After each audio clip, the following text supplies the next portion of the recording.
This last section, of course, is all about how we go beyond the standard. What do we do to transcend and to demonstrate that there is some product as a result of our transcendence? And so we take you to Evereman. Maybe you've been driving around Atlanta, you've been taking a walk, you've been by a MARTA station, and you've seen one of those really, really special pieces of artwork. When you see them, if you haven't seen them already, you'll see some examples, and you probably know what I'm talking about, because Evereman has a goal to get the artwork out there onto the street, places where people can see it, places where it won't be holed up, places where it can freely move about, and he also has as a goal that we would not have the competition, the collection, the kind of hoarding that often takes place around the arts. He wants it to be out there freely for everyone to enjoy. And so we're going to bring him on so he can share with you a little bit more about his philosophy, how the expression is out there for all of us to enjoy. And so please, welcome Evereman.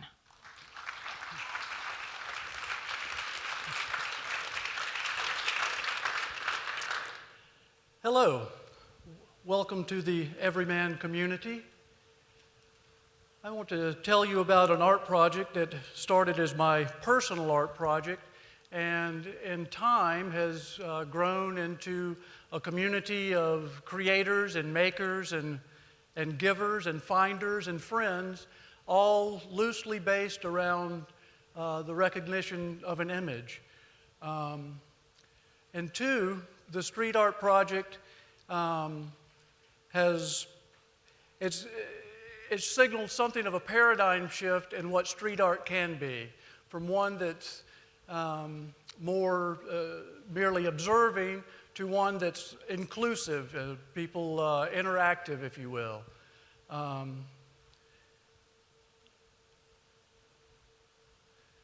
Evereman is everywhere for everyone.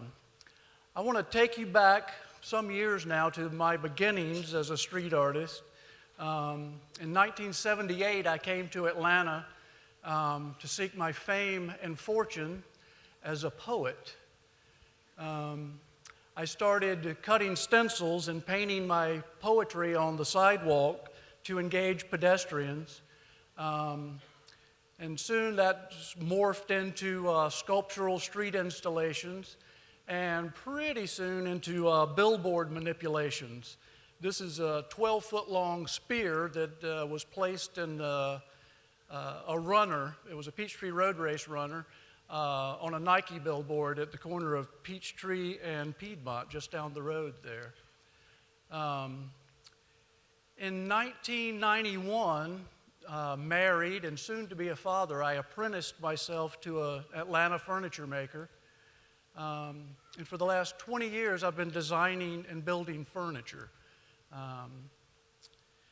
In 2003, I was offered a commission to do a table for a family of 4, and one of my ideas was to rest the tabletop on figures representing the 4 family members. And this maquette made for the project is what became the face of Evereman.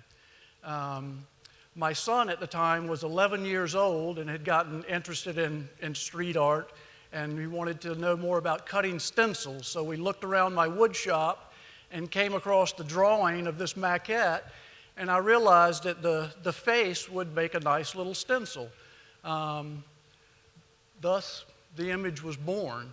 So we began painting this face, stenciling this face on wood scraps from my shop, and placing them around town. And pretty soon, it got to be a regular Sunday morning activity for my wife and my son and I. We would go out to different parts of Atlanta and have a nice breakfast somewhere, and then we would just kind of walk around that neighborhood and put out these little faces that we had painted during the week. Initially, we were gluing them up. And as we continued to do it, we started thinking about, well, what can we call this little fellow? And my idea of it was art for all, and so my son and I came up with the name Evereman. So we continued to put the pieces out there. We started getting response from the public. And the more response we got, the interaction we had has been what's been driving this project for the last 10 years. It's been nearly 10 years we've been doing it. And again, the interaction that I've gotten from the public has steered it in different directions. A few things happened about this time. One, I started getting photographs. People would send me photographs of their collections of Evereman they had been acquiring. And this particular one's a bit over the top. It led me to believe that although people like the project, some are missing the idea that it, right, that it's about sharing, it's about giving, it's not about acquiring. But the other thing that happened about this time was I started seeing glue spots around town where an Evereman had been. And I didn't like that. I didn't like that detritus left behind. So I embraced leave no trace aesthetic. And from that point on, I've been using gravity or hooks or most likely magnets to leave the pieces. And also about that time, I started putting "for you" on the pieces so that when people came across it, they would realize, oh, this is for me. This is something I can have.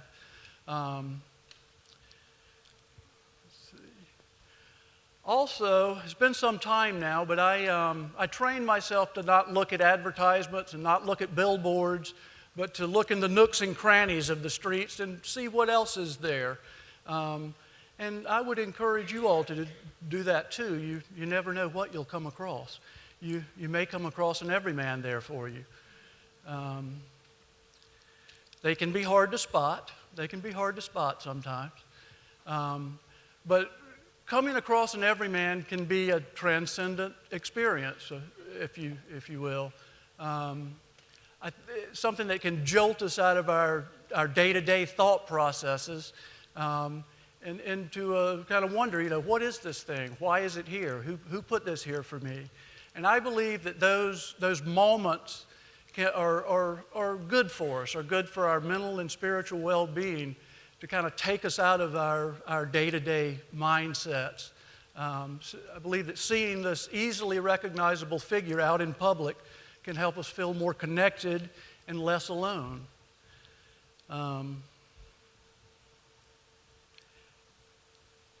So the more of these things we made, the more I wanted to make and the more ways I wanted to get them out there. This is a solar-powered lantern that was on the Atlanta Beltline. Here is this was a 10-foot tall Evereman that we burned at a festival recently up in North Georgia. This is a massive projection on the Georgia Archives building downtown. You can see the state capitol to the far right. Here's the same slide, just with a different perspective. You can see the Evereman far off in the distance there. And I had a show on the High Museum. Mind you, on the High Museum, not in the High Museum.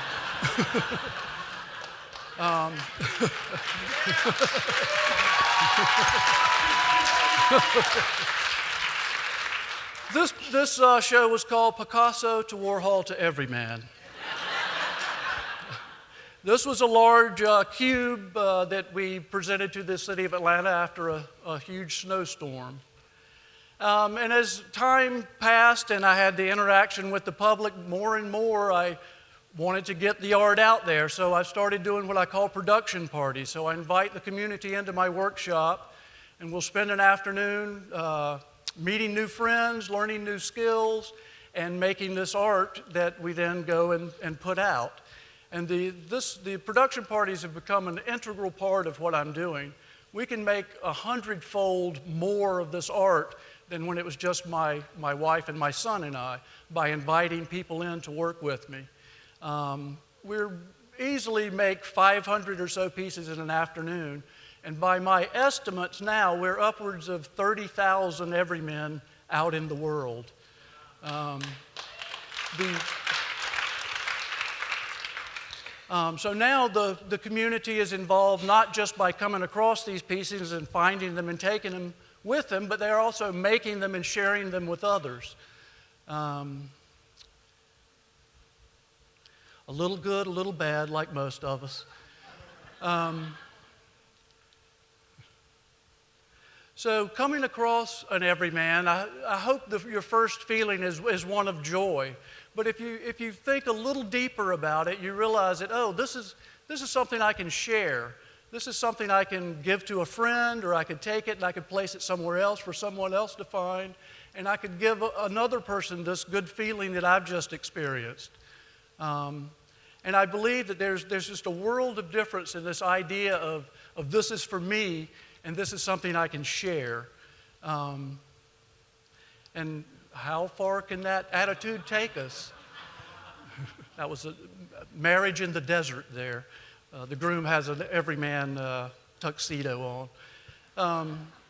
How far can this attitude take us? The most recent thing that's happening with the Evereman project is that people are contacting me and saying, I'm heading to California, or I'm going overseas, can I take some everymen with me to share? And it's always an emphatic, yes, please come get everymen and take them and share them. So now I'm getting photos from all around the country and indeed all over the world. People are sending me photographs of the everymen they've taken along. Everyman is everywhere for everyone. Everyman is a street art project dedicated in the belief that there's power in giving and that cooperation yields better results than competition. Everyman is for you. Everyman is a gift. Thank you.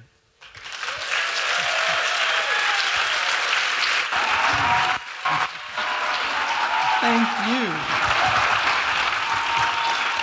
It is art for everyone, isn't it? Yes.